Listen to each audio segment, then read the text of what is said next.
Man, I'm built different, period. I'm just built different, man. And I've always had an eye, a discipline and a work ethic that I've had at a young age that I just apply it there. Let's ride through hell and back again. Top of the morning to you, laddies, and welcome back to the channel. Today, we're diving into the world of Red Dead Redemption 2. We'll relive Arthur Morgan's story, from heroism to heartbreak. From epic shootouts to devastating betrayals, we're covering it all. Let's get into it. Right, let's start with a gut punch, shall we? Arthur's diagnosis. It's the kind of moment that hits you out of nowhere, the sort of news that makes the world tilt on its axis. 1 minute, you're just living your life, and the next, everything changes. In Saint Denis, the bustling city, Arthur's world stops in a sterile doctor's office. The noise and chaos outside fade away, replaced by the cold, clinical reality of his fate. The city keeps moving, but for Arthur, time stands still. Tuberculosis. It's not a bullet that brings him down, but a disease. Something silent, creeping, and inescapable. It's a slow unraveling, a reminder that even the toughest outlaws can't outrun everything. The game shifts. Every action feels heavier, more meaningful. Suddenly, every choice, every conversation, every ride across the plains is loaded with a new weight. It's about legacy. What does Arthur do with the time he has left?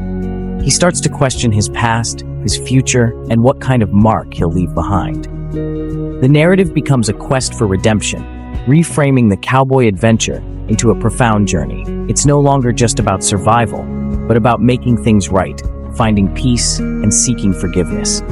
It's a devastating moment, but it's the catalyst for powerful storytelling. The pain, the regret, and the hope all mixed together, creating something unforgettable. Arthur Morgan stops being a character and starts feeling like a person. His struggles, his doubts, and his courage become deeply relatable, drawing us in closer than ever before.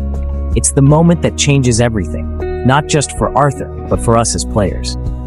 This is where the story truly begins.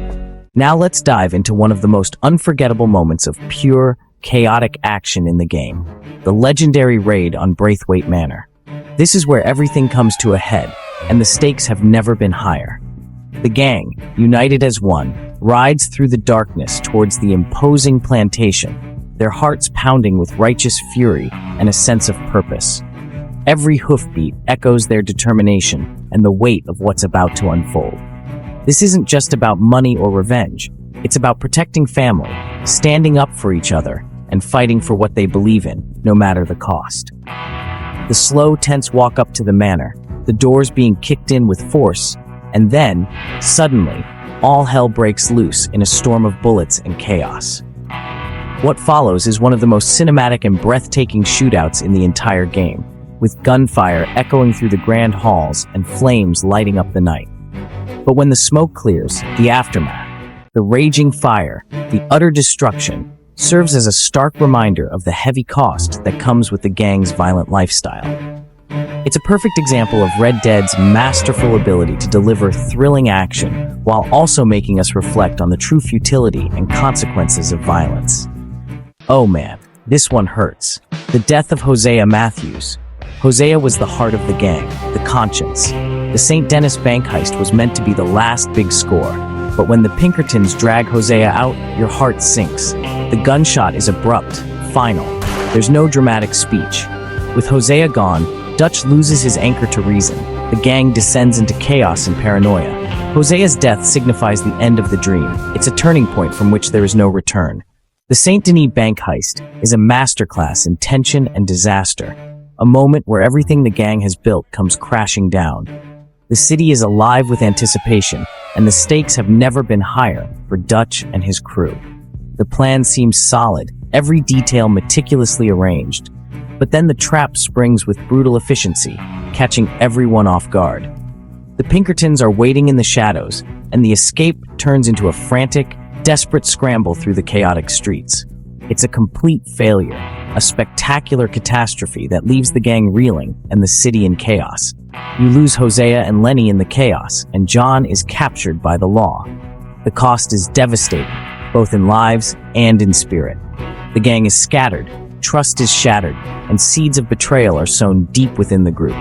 How did the Pinkertons know? Paranoia spreads, and the mission shatters the gang's morale, leaving everyone questioning each other. They limp away from Saint Denis, broken, paranoid, and forever changed by the betrayal and loss they've suffered. This is more than just an epic fail. It's a pivotal turning point in the story's tragic arc, marking the beginning of the end for the Van der Linde gang. After all the darkness, we come to Arthur's redemption. Faced with mortality, Arthur chooses to be better. He helps the Downs family, forgives debts, and ensures a future for those he cares about. The final missions are emotionally draining. Arthur's goal, get John, Abigail, and Jack out. His final stand is unforgettable, giving everything to hold off the Pinkertons and Micah. He faces the end on his own terms, saving John in the future. He was a good man. Let's talk about Dutch van der Linde. His downfall is compelling and tragic. Initially, he's a charismatic leader, but cracks show early on. With every failure, Dutch becomes more paranoid and reckless. The death of Hosea is the point of no return. Dutch listens to Micah, losing his grip on reality. By the end, he's a shadow of his former self, a masterful depiction of a leader's descent into madness. Amidst the chaos of the Saint Denis bank heist, Lenny's death is a brutal stab to the heart. Lenny, the kid, was one of the brightest members of the gang. His death is sudden, random, and unfair. Arthur's cry of "Oh, Lenny" is filled with shock and anguish. It underscores the brutal reality of their lives. Losing Lenny is another devastating blow to the gang's morale. He represented the future, the next generation, a truly gut-wrenching moment. Let's talk about Guarma, the chapter that splits the fan base. After the disaster in Saint Denis, you wash up on a tropical island. The visuals are stunning, but it feels like a jarring detour. You're thrown into a local revolution, halting the main plot's momentum. It's a microcosm of the gang's struggle, but the execution didn't land for many. It overstayed its welcome, feeling restrictive and frustrating. Guarma remains one of the most controversial sections of the game. We all knew there was a rat. The game telegraphs it, making you second-guess everything. The evidence points to Micah Bell, the devil on Dutch's shoulder. The final reveal is infuriatingly satisfying. Micah's betrayal is the ultimate sin, tearing the family apart. He personifies the chaotic world encroaching on the gang's ideals. A brilliantly written villain. After Arthur's death, the game bravely continues with John Marston. The pace slows, focusing on building a new life. It's about the legacy of Arthur's sacrifice. John learns to be a family man, building a home. The epilogue provides closure and healing, but the past never stays buried. The final act of vengeance against Micah is cathartic, a bittersweet and fitting end to this epic saga. And there you have it, folks. Red Dead Redemption 2 is a storytelling masterpiece. It makes you feel the highest highs and the lowest lows. Thank you for joining me on this trip down memory lane. I will see you all in the next video. Man, I'm built different, period. I'm just built different, man. And I've always had an eye, a discipline and a work ethic that I've had at a young age that I just kind of